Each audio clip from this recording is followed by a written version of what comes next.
નમસ્તે વિદ્યાર્થી મિત્રો, અગાઉ આપણે ચેપ્ટર નંબર 4 કાર્બન અને તેના સંયોજનોમાં હાઇડ્રોકાર્બન સંયોજનો કોને કહેવામાં આવે છે તેના જુદા જુદા સંયોજનો વિશે સમજી ગયા. તેવી જ રીતે ક્રિયાશીલ સમૂહ કોને કહેવામાં આવે છે, ક્રિયાશીલ સમૂહ ધરાવતા સંયોજનો કયા કયા છે તે પણ આપણે ઉદાહરણ દ્વારા સમજી ગયા.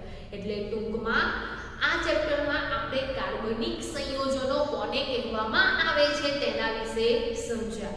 ઉપરાંત તેમના રાસાયણિક ગુણધર્મો વિશે સમજ્યા અને મહત્વના કાર્બનિક સંયોજનોમાં આપણે ઇથેનોલ અને ઇથેનોઇક એસિડ વિશે સમજી ગયા. આ ઉપરાંત વિદ્યાર્થી મિત્રો, લાસ્ટ ટાઈમ આપણે પેજ નંબર 74 પર આપેલા જે ઇન્ડેક્સના પ્રશ્નો છે તેની ચર્ચા કરી કે આલ્કોહોલ અને કાર્બોક્સિલિક એસિડને પ્રાયોગિક રીતે કેવી રીતે અલગ કરી શકાય છે અને ઓક્સિડેશન કરતા કોને કહેવામાં આવે છે. હવે વિદ્યાર્થી મિત્રો, આ ચેપ્ટરનો છેલ્લો ટોપિક છે, છેલ્લો મુદ્દો છે સાબુ અને પ્રક્ષાલકો. તો આજે આપણે સાબુ અને પ્રક્ષાલકો વિશે સમજીશું. તો સૌથી પહેલા તો સાબુ અને પ્રક્ષાલકો કોને કહેવામાં આવે છે અને તેનો ઉપયોગ ક્યાં કરીએ છીએ. તો વિદ્યાર્થી મિત્રો, આપણા શરીરની જે પણ કોઈ ચામડી છે એ ચામડી અથવા તો કોઈ પણ વસ્તુની સપાટી છે એ સપાટી પર રહેલો જે પણ કોઈ મેલ છે એ મેલને દૂર કરતા જે રાસાયણિક પદાર્થો છે એ રાસાયણિક પદાર્થોને પ્રક્ષાલકો તરીકે ઓળખવામાં આવે છે. તો મનુષ્યની ચામડી એટલે કે આપણી ચામડી પર રહેલો જે પણ કોઈ મેલ છે એ મેલ દૂર કરવા માટે જે પણ કોઈ રાસાયણિક પદાર્થ વપરાય છે જેને શું કહીએ છીએ આપણે, તો જેને સાબુ તરીકે ઓળખીએ છીએ. અને વસ્તુની સપાટી પર રહેલા મેલને દૂર કરતા જે પણ કોઈ રાસાયણિક પદાર્થો છે એને પ્રક્ષાલકો તરીકે ઓળખવામાં આવે છે. અને આ જે પ્રક્ષાલકો છે એ પ્રક્ષાલકોમાં ડિટર્જન્ટ એટલે કે પાવડર અને શેમ્પૂનો સમાવેશ થતો જોવા મળે છે. તો સૌથી પહેલા આપણે જોઈએ સાબુ.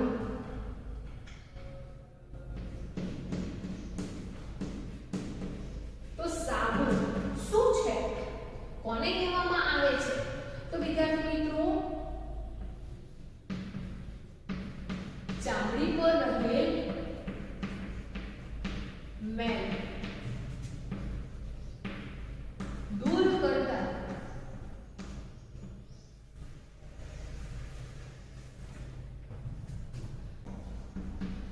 રાસાયણિક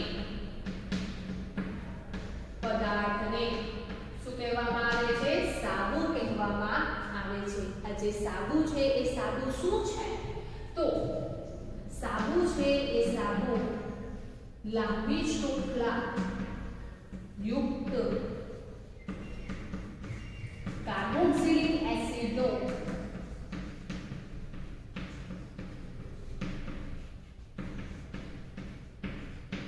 સોડિયમ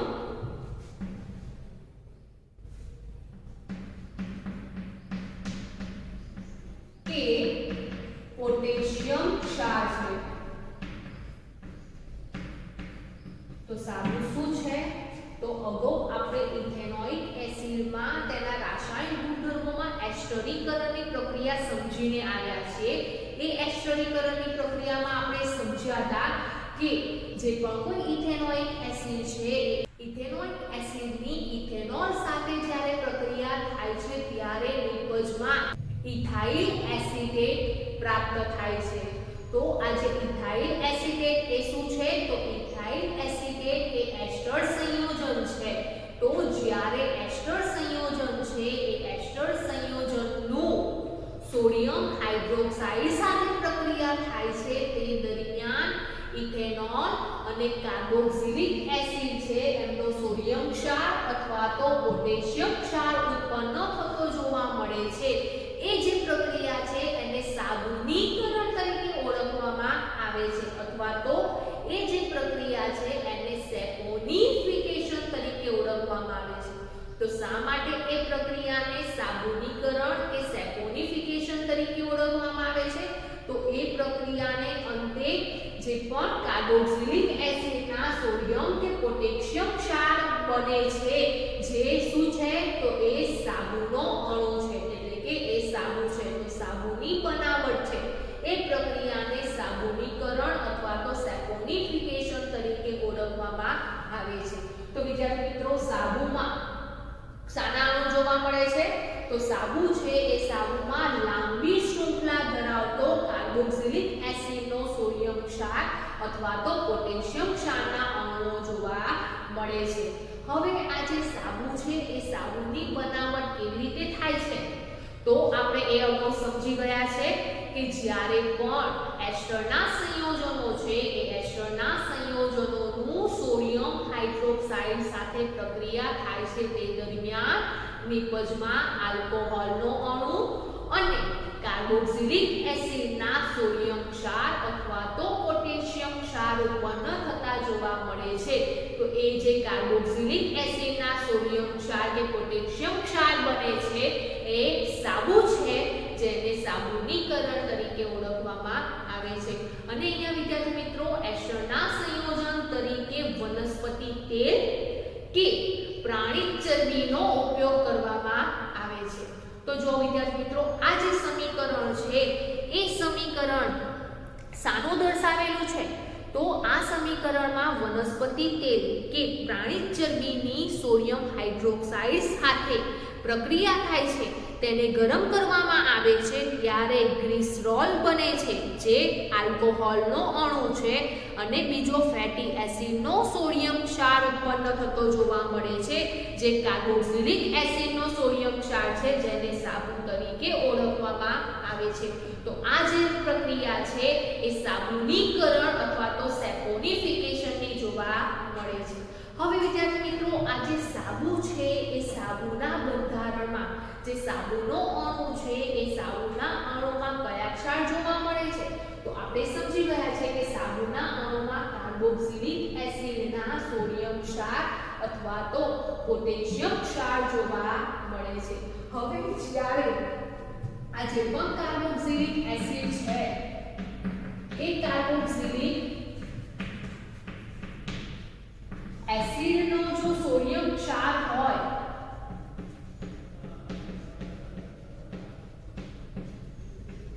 ધરાવતો જે સાબુ છે એ સાબુનો ઉપયોગ ક્યાં કરવામાં આવે છે? તો એ સાબુનો ઉપયોગ ધોવાના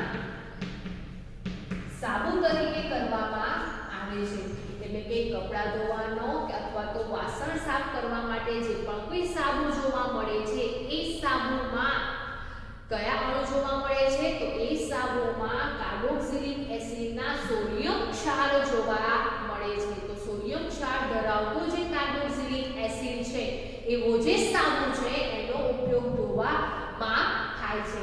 અને એવી જ રીતે કાર્બોક્સિલિક એસિડના જે પોટેશિયમ ક્ષાર ધરાવતો સાબુ છે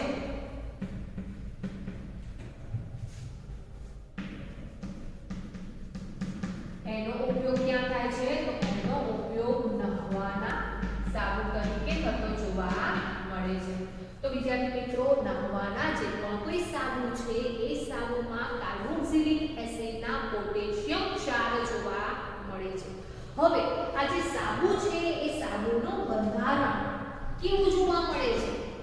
તો સાબુના બંધારણ વિશે સમજીએ તો સાબુના બંધારણમાં બે ભાગ જોવા મળે છે.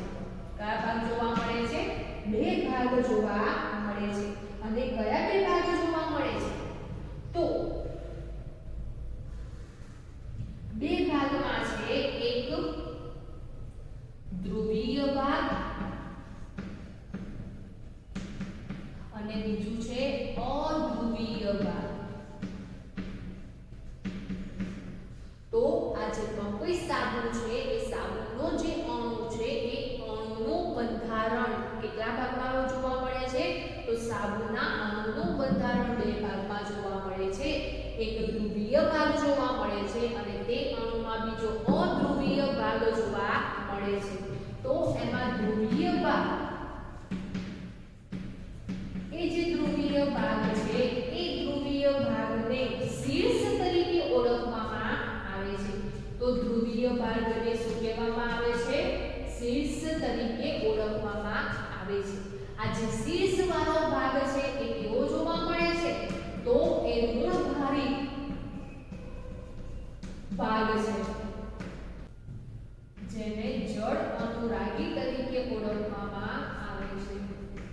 તો વિદ્યાર્થી મિત્રો, આ જે પણ કોઈ સાબુના અણુનો ધ્રુવીય ભાગ છે એ ધ્રુવીય ભાગ શીર્ષનો ભાગ તરીકે ઓળખાય છે. આ ઉપરાંત તેને જળ અનુરાગી તરીકે ઓળખવામાં આવે છે. અને એ ભાગ કેવો જોવા મળે છે? તો એ ભાગ ઋણભારિત જોવા મળે છે.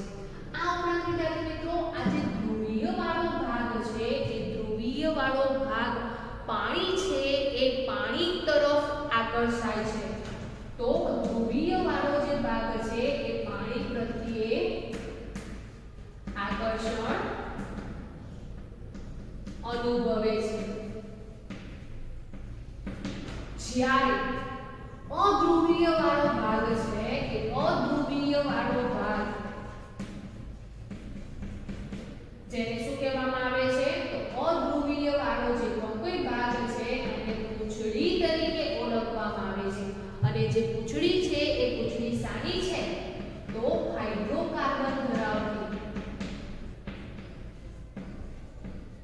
એ પૂંછડી વાળો જે ભાગ છે એ સાનો છે? તો લાંબી શૃંખલા જોવા મળે છે. એ લાંબી શૃંખલામાં જે હાઇડ્રોકાર્બન વાળો ભાગ છે એ હાઇડ્રોકાર્બન વાળા ભાગને પૂંછડી તરીકે ઓળખવામાં આવે છે.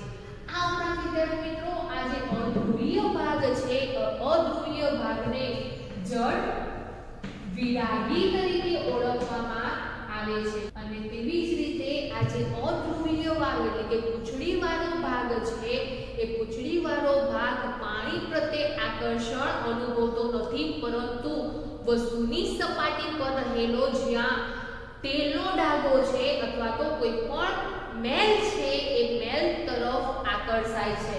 તો અધ્રુવીય વાળો ભાગ કઈ તરફ આકર્ષાય છે? તો અધ્રુવીય વાળો ભાગ તેલનો ડાઘ કે મેલ તરફ આકર્ષાય છે.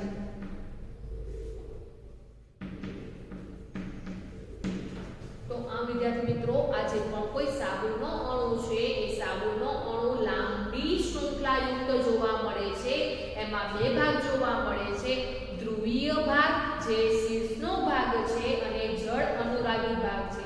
જે પાણી છે એ પાણી પ્રત્યે આકર્ષણ અનુભવે છે. અને જ્યારે અધ્રુવીય વાળો ભાગ છે એ પૂંછડી તરીકે ઓળખવામાં આવે છે, જેમાં લાંબી શૃંખલાયુક્ત હાઇડ્રોકાર્બન જોવા મળે છે. એ જે ભાગ છે એને પૂંછડી તરીકે ઓળખવામાં આવે છે અથવા તો એને અધ્રુવીય ભાગ તરીકે ઓળખવામાં આવે છે. એ જે ભાગ છે એ જળ વિરાગી છે. અને એ જે પૂંછડી વાળો ભાગ છે એ પાણી પ્રત્યે આકર્ષાતો નથી, પરંતુ જે પણ વસ્તુની સપાટી પર મેલ રહેલો છે, તેલનો ડાઘ રહેલો છે, તે તરફ આકર્ષાય છે. હવે વિદ્યાર્થી મિત્રો, આ જે પણ કોઈ સાબુ છે એ સાબુના અણુનું બંધારણ કેવું જોવા મળે છે?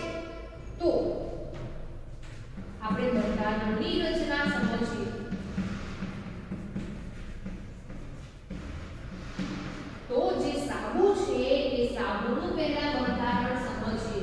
તો આપણને ખબર છે કે સાબુ છે એ સાબુ લાંબી હાઇડ્રોકાર્બન શૃંખલા ધરાવે છે. તો સાબુના બંધારણમાં અહીંયા આ જે પણ કોઈ ડિઝાઇન દોરવામાં આવે છે એ શું દર્શાવે છે? તો એ લાંબી હાઇડ્રોકાર્બન શૃંખલા દર્શાવે છે. અને એ હાઇડ્રોકાર્બન શૃંખલાની સાથે COO Na+, જેને શું કહેવામાં આવે છે? તો આ જે COO Na+ છે, જેને સોડિયમ કાર્બોક્સિલેટ ક્રિયાશીલ સમૂહ તરીકે ઓળખવામાં આવે છે. તો આ જે સાબુ છે એ સાબુના અણુનું તમને જોવા મળે છે એ હાઇડ્રોકાર્બન ધરાવતો ભાગ છે, લાંબી હાઇડ્રોકાર્બન શૃંખલા જોવા મળે છે, એ પૂંછડીવાળો ભાગ છે. આ જે ભાગ છે એને શું કહીશું? તો આ જે ભાગ છે એ અધ્રુવીય ભાગ છે, જેને પૂંછડી તરીકે ઓળખવામાં આવે છે. અને અહીંયા COO- અને Na+ એટલે કે અહીંયા બે આયનો જોવા મળે છે, ઋણ આયન અને ધન આયન. જે કયો ક્રિયાશીલ સમૂહ છે? તો જેને સોડિયમ કાર્બોક્સિલેટ ક્રિયાશીલ સમૂહ જોવા મળે છે. અને એ જે છે એ કેવો ભાગ છે? તો એ શીર્ષ વાળો ભાગ છે. હવે વિદ્યાર્થી મિત્રો, તેવી જ રીતે આપણે ડિટર્જન્ટના અણુની વાત કરીએ તો ડિટર્જન્ટના અણુનું બંધારણ કેવું જોવા મળે છે? તો એ પણ લાંબી શૃંખલાયુક્ત હાઇડ્રોકાર્બન ધરાવે છે. અને એ હાઇડ્રોકાર્બન ધરાવતો જે ભાગ છે એને શું કહીશું? તો આ જે ભાગ છે એને અધ્રુવીય ભાગ એટલે કે પૂંછડીવાળો ભાગ તરીકે ઓળખવામાં આવે છે. અને આ જે શીર્ષવાળો ભાગ છે એ શીર્ષવાળા ભાગ પર SO3- Na+ ક્રિયાશીલ સમૂહ જોવા મળે છે. અને આ જે ક્રિયાશીલ સમૂહ છે જેને સોડિયમ સલ્ફોનેટ તરીકે ઓળખવામાં આવે છે. તો આને શું કહીશું આપણે? Sodium sulphonate. તો વિદ્યાર્થી મિત્રો, અને આ જે સોડિયમ સલ્ફોનેટ વાળો જે ભાગ છે એ કયો છે? તો એ શીર્ષનો ભાગ છે. શાનો ભાગ છે? એ શીર્ષનો ભાગ છે. તો આમ જે સાબુ અને ડિટર્જન્ટ છે એમનો જે અણુ છે એ અણુનું બંધારણ છે એ અણુના બંધારણમાં બે ભાગ જોવા મળે છે. એક ધ્રુવીય ભાગ જોવા મળે છે. જે ધ્રુવીય ભાગ છે એને શું કહેવામાં આવે છે? શીર્ષ તરીકે ઓળખવામાં આવે છે. અને આ જે ધ્રુવીય ભાગ છે એમાં ક્રિયાશીલ સમૂહ જોવા મળે છે. તો ક્રિયાશીલ સમૂહ તરફ દર્શાવતો જે ભાગ છે એને ધ્રુવીય ભાગ અથવા તો શીર્ષનો ભાગ તરીકે ઓળખવામાં આવે છે. અને આ જે ભાગ છે એટલે કે શીર્ષવાળો જે ભાગ છે એ પાણી પ્રત્યે આકર્ષાય છે, જેથી તેમને જળ અનુરાગી તરીકે ઓળખવામાં આવે છે. અને આ જે ભાગ છે એ ઋણ વીજભારિત જોવા મળે છે.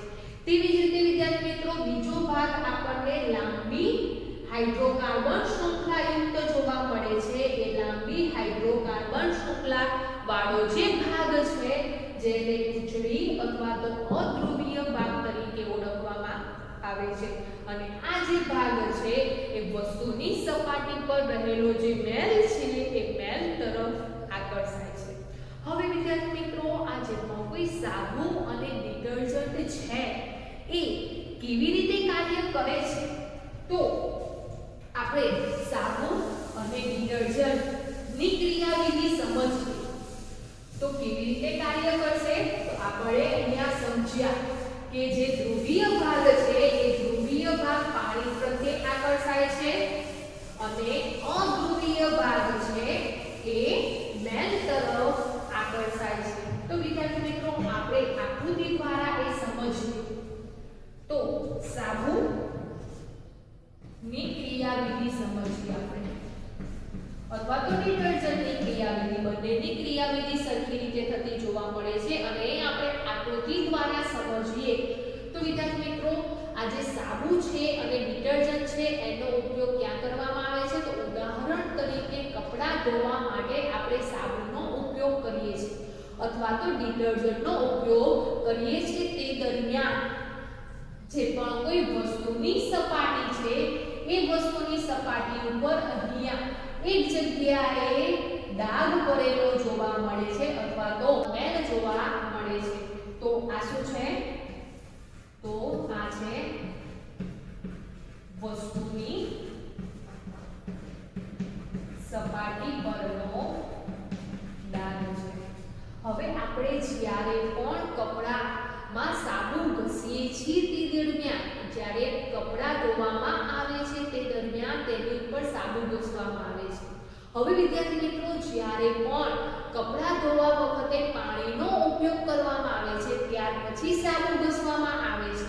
તો જ્યારે સાબુ ઘસવામાં આવે છે તે દરમિયાન સાબુના અણુનું જે બંધારણ બે ભાગમાં વિભાજિત થયેલું જોવા મળે છે તે દરમિયાન જે પાણી જોવા મળે છે એટલે કે કપડાની સપાટી ઉપર જ્યાં પાણી જોવા મળે છે એ પાણી તરફ સાબુના અણુનો કયો ભાગ આકર્ષિત થતો જોવા મળે છે તો સીડ્સ વાળો ભાગ જે છે એ પાણી તરફ આકર્ષિત થતો જોવા મળે છે અને જે ડાઘ છે જે મેલ છે એ મેલ તરફ સાબુના અણુનો કયો ભાગ આકર્ષિત થાય છે તો અધ્રુવીય ભાગ એટલે કે પૂંછડી વાળો ભાગ જે હાઇડ્રોકાર્બન શૃંખલા ધરાવતો જે ભાગ છે એ તેની તરફ આકર્ષાય છે તો અહીંયા એક કપડું છે એ કપડાની સપાટી ઉપર એક ડાઘ જોવા મળે છે હવે જ્યારે આ ડાઘ છે એ ડાઘને દૂર કરવા માટે આપણે સાબુ કે ડિટર્જન્ટનો ઉપયોગ કરીએ છીએ તે દરમિયાન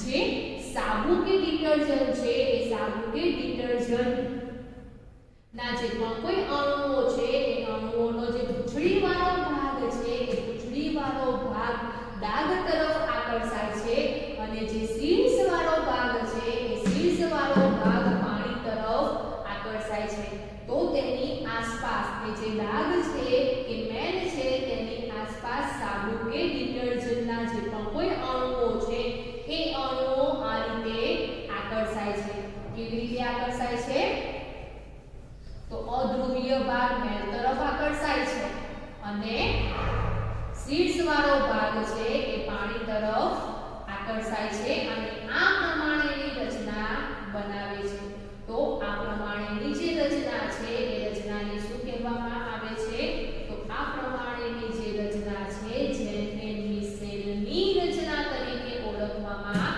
આવે છે તો આ જે રચના છે એને શું કહીશું તો આ રચનાને મિસેલની રચના કહેવામાં આવે છે તો મિસેલની રચના કેવી રીતે બને છે તો વિદ્યાર્થી મિત્રો જ્યારે પણ કોઈ પણ વસ્તુની સપાટી પર રહેલો મેલ કે ડાઘ છે એ દૂર કરવા માટે જ્યારે આપણે સાબુ કે ડિટર્જન્ટનો ઉપયોગ કરીએ છીએ તે દરમિયાન સૌથી પહેલા તેમાં પાણીનો ઉપયોગ કરવામાં આવે છે એટલે કે જે કપડું છે એ કપડાને ભીના કરવામાં આવે છે ત્યાર પછી સાબુ કે ડિટર્જન્ટનો ઉપયોગ કરવામાં આવે છે ડિટર્જન્ટ છે એ તો પાણીમાં ડિટર્જન્ટ નાખીને તેની અંદર કપડા રાખવામાં આવે છે તો વિદ્યાર્થી મિત્રો જ્યારે સાબુ કે ડિટર્જન્ટનો આપણે ઉપયોગ કરીએ છીએ તે દરમિયાન સાબુના અણુ છે એ સાબુના અણુમાં બે ભાગ જોવા મળે છે એક સીડ્સનો ભાગ અને બીજો છે પૂંછડી વાળો જે સીડ્સનો ભાગ છે એને ધ્રુવીય ભાગ કહેવામાં આવે છે અને પૂંછડી વાળા ભાગને અધ્રુવીય ભાગ તરીકે ઓળખવામાં આવે છે તો જ્યારે વસ્તુની સપાટી ઉપર જ્યાં ડાઘ હોય છે મેલ હોય છે તે દરમિયાન જે સાબુના કે ડિટર્જન્ટના અણુના જે લાંબી શૃંખલા યુક્ત પૂંછડી વાળો ભાગ છે એ ડાઘ તરફ આકર્ષાય છે મેલ તરફ આકર્ષાય છે અને જે સીડ્સ વાળો ભાગ છે એ પાણી તરફ આકર્ષાય છે એટલે કે જે પૂંછડી વાળો ભાગ છે એ ડાઘ તરફ અને જે સીડ્સ વાળો ભાગ છે એ પાણી તરફ આકર્ષાય છે જેને કારણે શું થાય છે અહીંયા આ જે પૂંછડી વાળા ભાગ ડાઘ તરફ આકર્ષાયેલા જોવા મળે છે એ જે સીડ્સ વાળો ભાગ છે એ પાણી તરફ આકર્ષાય છે અને તેને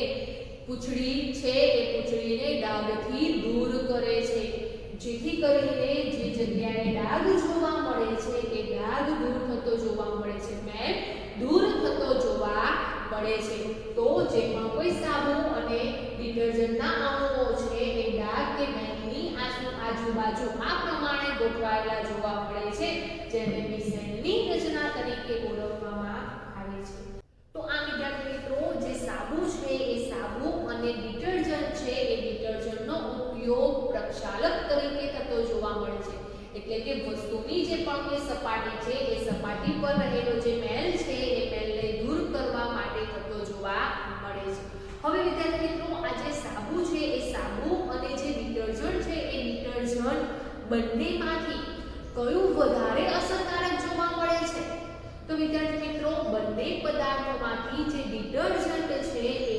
ડિટર્જન્ટ વધારે અસરકારક જોવા મળે છે. શા માટે? તો વિદ્યાર્થી મિત્રો, જે સાબુ છે એ સાબુનો જ્યારે ઉપયોગ કરવામાં આવે છે તે દરમિયાન જે પાણીમાં રહેલા કેલ્શિયમ અને મેગ્નેશિયમના જે ધાતુ આયનો છે એ ધાતુ આયનો સાથે પ્રક્રિયા કરીને તે અવક્ષેપણ આપે છે, ફીણ ઉત્પન્ન કરે છે, જેથી કરીને જે સાબુ છે એ સાબુનો વ્યય વધારે થતો જોવા મળે છે. પરંતુ જ્યારે ડિટર્જન્ટનો ઉપયોગ કરવામાં આવે છે તે દરમિયાન ડિટર્જન્ટ છે એ ડિટર્જન્ટ પાણીમાં રહેલા જે કેલ્શિયમ મેગ્નેશિયમના જે ધાતુ આયનો છે, ધાતુ ક્ષારો છે, તેની સાથે અવક્ષેપણ પ્રક્રિયા કરતું નથી, એટલે કે ફીણ ઉત્પન્ન કરતું નથી, પરંતુ તે દ્રાવ્ય ક્ષારો આપે છે, જેથી કરીને ડિટર્જન્ટનો ઉપયોગ ઓછો થતો જોવા મળે છે, એટલે કે તેનો વ્યય ઓછો થતો જોવા મળે છે, જેને કારણે સાબુ કરતા ડિટર્જન્ટની અસર કેવી જોવા મળે છે? વધારે જોવા મળે છે. આને કારણે હાલમાં ડિટર્જન્ટનો ઉપયોગ વધારે થતો જોવા મળે છે. તો વિદ્યાર્થી મિત્રો, ચેપ્ટર 4 માં છેલ્લો ટોપિક છે સાબુ અને પ્રક્ષાલકો. સાબુ શું છે? તો સાબુ કાર્બોક્સિલિક એસિડના સોડિયમ કે પોટેશિયમ ક્ષાર છે, અને પ્રક્ષાલકો કોને કહેવામાં આવે છે? તો વસ્તુની સપાટી પર રહેલા મેલને દૂર કરતા જે રાસાયણિક પદાર્થો છે જેને પ્રક્ષાલકો તરીકે ઓળખવામાં આવે છે. જેમાં આપણે સાબુ અને ડિટર્જન્ટ વિશે સમજ્યા, અને જે સાબુ અને ડિટર્જન્ટમાં રહેલા જે પણ કોઈ અણુઓ છે એ અણુઓનું બંધારણ કેવું જોવા મળે છે? તો બે ભાગમાં જોવા મળે છે, ધ્રુવીય ભાગ અને અધ્રુવીય ભાગ. ઉપરાંત તેમની ક્રિયાવિધિ, એટલે કે સાબુ અને ડિટર્જન્ટ છે કેવી રીતે કાર્ય કરે છે તે પણ આપણે આકૃતિ દ્વારા સમજ્યા, અને આ જે આકૃતિ છે જેને શું કહેવામાં આવે છે? મિસેલની રચના તરીકે ઓળખવામાં આવે છે. તો આમ અહીંયા આપણો આ પાઠ પૂર્ણ થાય છે.